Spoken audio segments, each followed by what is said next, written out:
안녕하세요. 오쌤입니다. 오쌤의 니가 스터디 피그마 기초강좌 편입니다. 19번째 시간은 원래 오토 레이아웃 수업인데요. 콤피그 2025를 발표하면서 그리드라는 새로운 기능이 추가가 되었기 때문에 새로운 강의를 해보고자 합니다. 피그마가 정말 대단한데요. 이제 그리드 기능까지 추가가 되었습니다. 이걸 안 보고 넘어갈 수 없겠죠? 목차 먼저 보시도록 하겠습니다. 첫 번째, 그리드란. 두 번째, 그리드 기본 사용법. 세 번째, 중첩 그리드 사용법. 네 번째, 리사이징과 포지셔닝. 다섯 번째, 디브 모드 확인. 어때요? 심플하죠? 하지만 공부는 누가? 네가. 피그마 강의는 누가? 오쌤이. 동영상을 본 후에도 꼭 복습을 해주세요.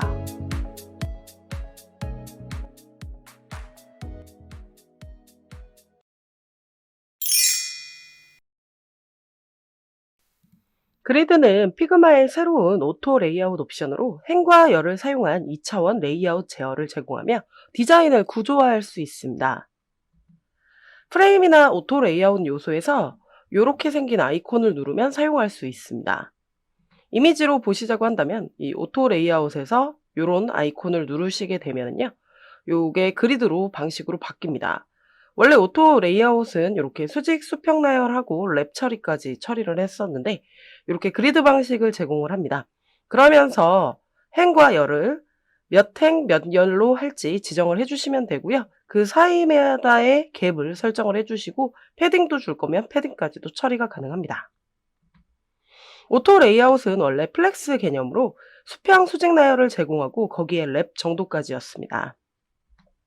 근데 이런 디자인을 한다고 볼게요. 지금 사진이 4개가 들어가 있는데 원래 오토 레이아웃을 사용을 한다면 이 2개를 먼저 수평 나열 처리를 합니다.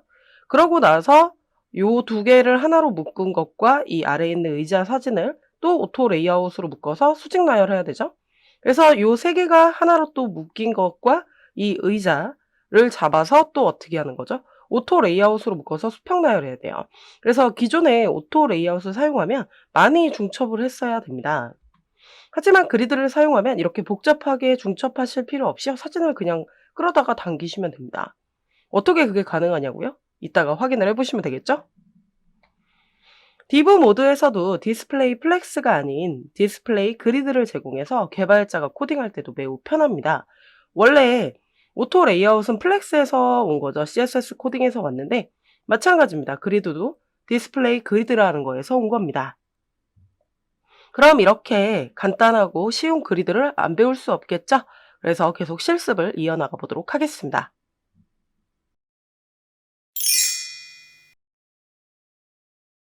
해당 소스는 영상 하단에 블로그 주소에 들어가시면 다운받으실 수 있습니다. 이 강좌는 오쌤의 니가 스터디 유료 멤버십을 가입해야 보실 수 있는 영상인데 새로 나온 기능이라 영상은 오픈을 하겠습니다. 하지만 소스는 멤버십을 신청을 해야 다운받으실 수 있습니다. 멤버십을 신청해서 다른 영상을 보시면 그 블로그 주소에 비밀번호를 아실 수 있기 때문에 소스를 다운받아서 처리를 해주시면 됩니다. 우선 그리드 기본 사용법을 보도록 할게요. 프레임에 적용하는 걸 먼저 보도록 하겠습니다. 프레임 적용하기라는데 디자인 패널에 보시면 레이아웃이 있어요. 이 레이아웃도 디자인이 좀 바뀌었죠. 그래서 여기서도 바로 오토 레이아웃을 줄 수 있게 처리가 되어 있는데 요 그리드는 베타긴 합니다. 그래도 적용이 잘 되니까 한번 확인을 해볼게요. 그래서 그리드를 베타로 이렇게 설정을 하면 처음부터 2 곱하기 2가 나옵니다. 그래서 클릭을 하시면요, 선택을 하실 수 있어요. 그래서 저는 요거를 이렇게 해보도록 할게요. 잘 안되면 숫자로 써주시면 되는데 원래 범위를 잡으면 잘 잡힙니다. 그래서 3 곱하기 2짜리로 처리를 할 거고요. 패딩도 들어갈 수 있어요. 여기다가 20씩 줘보면은 이렇게 안쪽으로 패딩이 들어가죠. 그리고 요건 갭입니다. 마진이라고도 할 수 있는데 그리드 코딩에서 원래 갭이라고 불러서 갭이라고 보시면 됩니다. 그래서 로우인지 컬럼의 갭인지 이렇게 설정을 해주시면 되고요. 요소를 여기다 끌어갖고 오시면 되거든요. 그냥 사각형 도형을 하나 그려볼게요. 자, 사각형 도형을 그려서 요거를 꾹 눌러서 요 그리드 있는 데다 딱 갖다 놓으면요, 이렇게 딱 맞춰서 처리가 돼요. 다른 것도 해볼게요. 그리고 나셔서 색깔을 요번엔 좀 바꿔보도록 하겠습니다. 꾹 눌러서 끌어갖고 가면 쏙 들어가는 거 확인되시죠? 그리고 요거에 꼭 한 칸만 차지하는 건 아니고요. 이렇게 세 칸을 다 차지할 수도 있습니다. 보이시죠? 그래서 그리드가 매우 편하다고 하는 거죠. 그리고 옆에 있는 것도 Alt 눌러서 그대로 복사해서 가져가면 이렇게 딱 맞게 쏙 하고 들어갑니다. 색깔을 또 바꿔볼게요. 그 다음에 Alt 눌러서 이렇게 가져가시면 역시 복사가 되는 거죠. 또 다른 색깔로 해보도록 하겠습니다.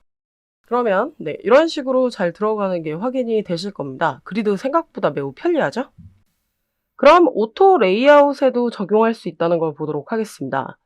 요 지금 사각형 하나 잡았잖아요. 미리 오토 레이아웃으로 묶어놨습니다. 그리고 사각형은 하나 있는 거죠.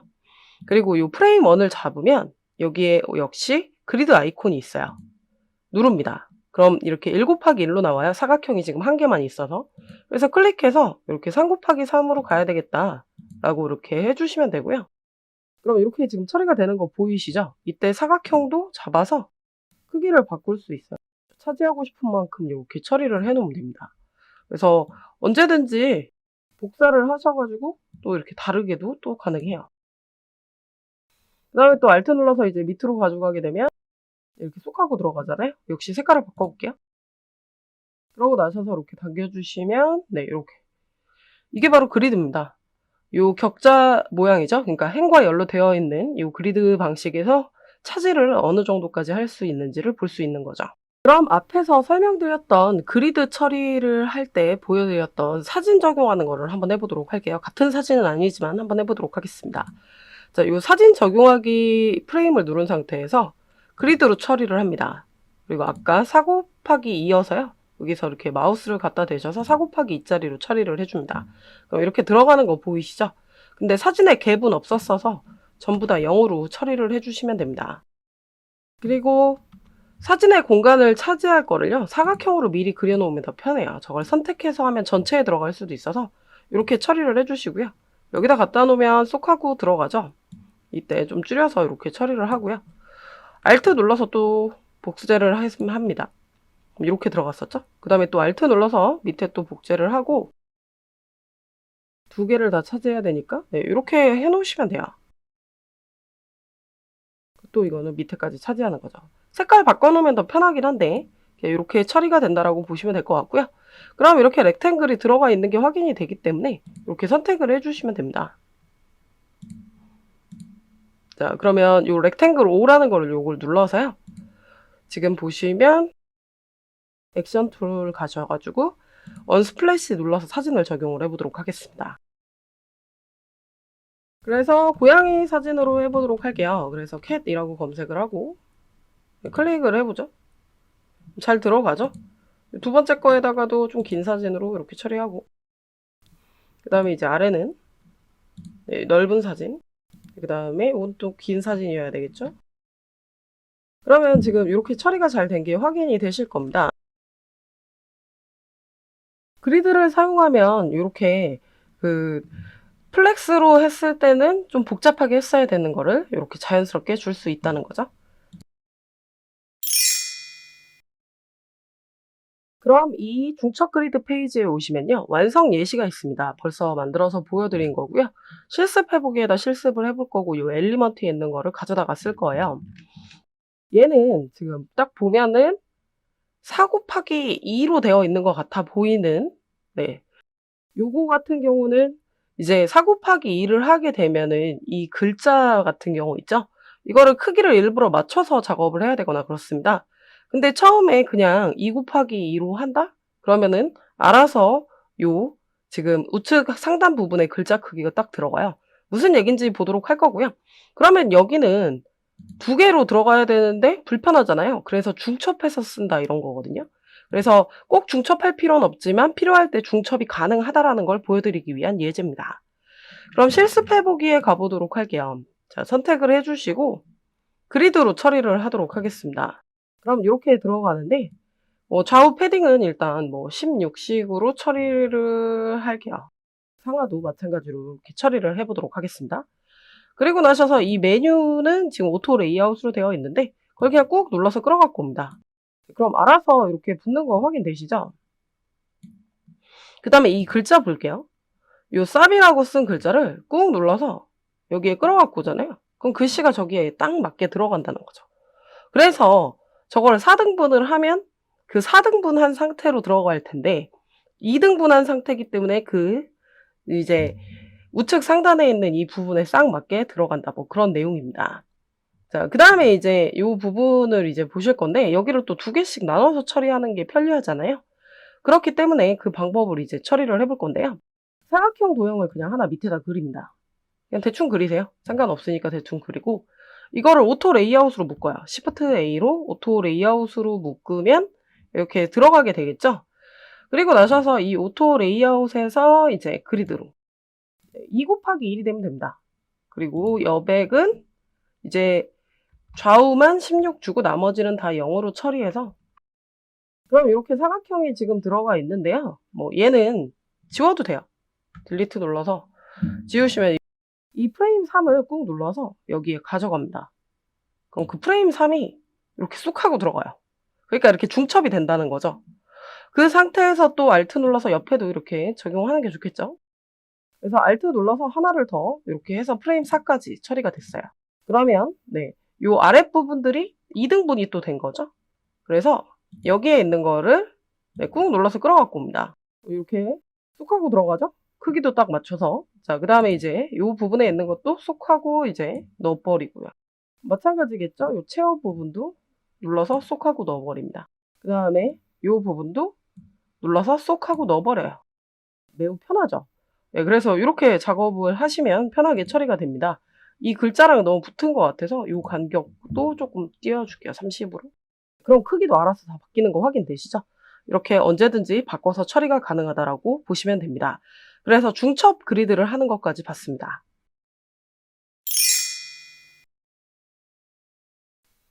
이번에는 3페이지 가서 리사이징과 포지셔닝이라는 거를 보도록 하겠습니다. 자, 이제 리사이징인데요. 우리가 완전한 그리드를 주게 되면 오토로 다 크기가 자동 분배가 됩니다. 한번 볼게요. 리사이징이라는 저 프레임을 잡고 그리드를 눌러줍니다. 그리고 나셔서 여기를 3 곱하기 3으로 가보도록 할게요. 이렇게 처리가 됐잖아요. 그럼 다 오토라 다 똑같죠? 그럼 옆에 이런 게 뜹니다. 오토 표시가. 그럼 이 오토 표시를 이렇게 누르잖아요. 그럼 3개의 이제 열이 한 번에 잡혀요. 그러니까 한 행이 잡힌 거죠. 그때 이렇게 줄이면 줄어듭니다. 확인되시죠? 그래서 크기를 다 다르게 할 수 있어요. 밑에 것도 잡아서 확인해 보시면 이렇게 다르게 처리가 가능하다라고 보시면 됩니다. 마찬가지로 열도 바꿀 수 있겠죠? 그래서 여기 있는 걸 눌러서 이렇게 하면 언제든지 바꿔서 처리가 가능합니다. 이게 바로 리사이징이었던 거예요. 그러고 나셔서 이제 사각형 도형을 눌러서 꾹 눌러서 필요한 데다가 끌고 가면 그거에 맞는 크기로 들어가게 되겠죠. 그 다음엔 이제 포지셔닝 개념을 볼 거예요. 자, 지금 요건 제가 미리 해놨는데 요 포지셔닝에 보면 2 곱하기 2로 돼서 사진이 위에 한 개 있고 밑에 이렇게 2개가 있어요. 이 인테리어라는 글자를 이 위에 올리고 싶은 거예요. 근데 이 이미지랑 오토 레이아웃으로 묶거나 그룹으로 미리 묶어놨으면 편하겠지만 그렇지 않았다는 거죠. 그래서 이 인테리어를 나중에 쓴 다음에 이걸 포지셔닝 쪽으로 끌고 가잖아요. 그럼 이렇게 무너집니다. 그리고 더 생기죠. 포지셔닝에 자기 공간이 필요하다고 생각해서 이렇게 처리가 돼요. 그럼 불편하잖아요. 그래서 다시 컨트롤 Z 누르시고요. 이걸 앱솔루트 처리가 가능합니다. 원래 오토 레이아웃에 그 레이아웃을 무시하는 이그노어 레이아웃이라고 있고 그걸 제가 포지션 앱솔루트라고 설명을 드렸었죠. 그 기능이 역시 가능하거든요. 근데 이때 어차피 그리드는 늘어나요. 그래서 그걸 없앨 때 좀 편하게 하려면 아래쪽에 들어가는 게 좋아서 레이어에서 옮기시는 게 좋습니다. 이 인테리어를 이미지 아래로 갖고 가요. 어쨌든 늘어나는데 이 포지션이라는 데 옆에 보면 요게 있어요. 이그노어 오토 레이아웃. 그러니까 제가 포지션 앱솔루트 절대적 위치를 갖게 된다라는 요거를 눌러주시면 되고요. 그럼 위로 이렇게 올라와요. 보이시죠? 맨 위로 올라오고 그냥 내가 원하는 위치에다 이렇게 끌어서 가져다 놓으면 됩니다. 근데 밑에 게 안 없어졌죠?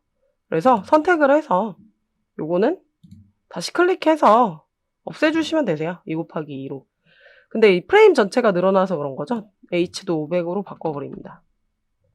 그럼 다시 원래대로 이렇게 돌아오는 게 확인이 되실 거예요.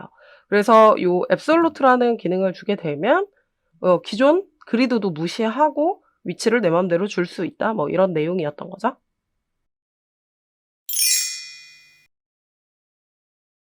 그럼 마지막으로는 디브 모드에서 그리드로 잘 나오는지 확인을 해보도록 하겠습니다. 디브 모드를 들어가려면 계정 변경을 해야 되죠. 그래서 프로페셔널 계정이나 에듀케이션 계정으로 들어가 있어야 됩니다. 저는 지금 그걸로 들어가 있을 거니까 그냥 작업을 해볼 거고요. 요 포지셔닝이라는 걸 눌러서 요 디브 모드를 눌러주면 됩니다. 여기 모드도 드로우가 생겨서 바뀌었죠. 그래서 요 디브 모드를 눌러줄게요. 그래서 요 포지셔닝을 잡고 확인을 해보면 요 레이아웃에 디스플레이 그리드가 들어갑니다. 예전엔 다 이게 플렉스로 되어 있던 게 그리드로 들어가고 이 로우 갭, 컬럼 갭도 잘 들어가는 거 보이시죠? 그리고 템플릿이 어떻게 처리되는지까지도 다 처리가 되기 때문에 이걸 복사해서 코딩만 하면 개발자들도 편리하게 코딩을 할 수 있다는 거죠. 그래서 디브 모드도 이렇게 바뀌었다라고 보시면 됩니다. 그래서 그리드 정말 편하죠? 그래서 잘 사용만 하면 매우 편리한 작업이기 때문에 공부를 많이 하시면 좋을 것 같습니다. 제가 준비한 수업 내용은 여기까지입니다. 이거는 콤피그 2025를 발표를 해서 새롭게 만든 특별편이라서요. 다음 예정을 안내해 드리지는 않도록 하겠습니다. 공부는 누가? 네가. 오쌤의 니가 스터디. 여러분들의 구독과 좋아요는 제게 큰 힘이 됩니다. 구독 꾹꾹, 좋아요 꾹꾹 눌러주세요.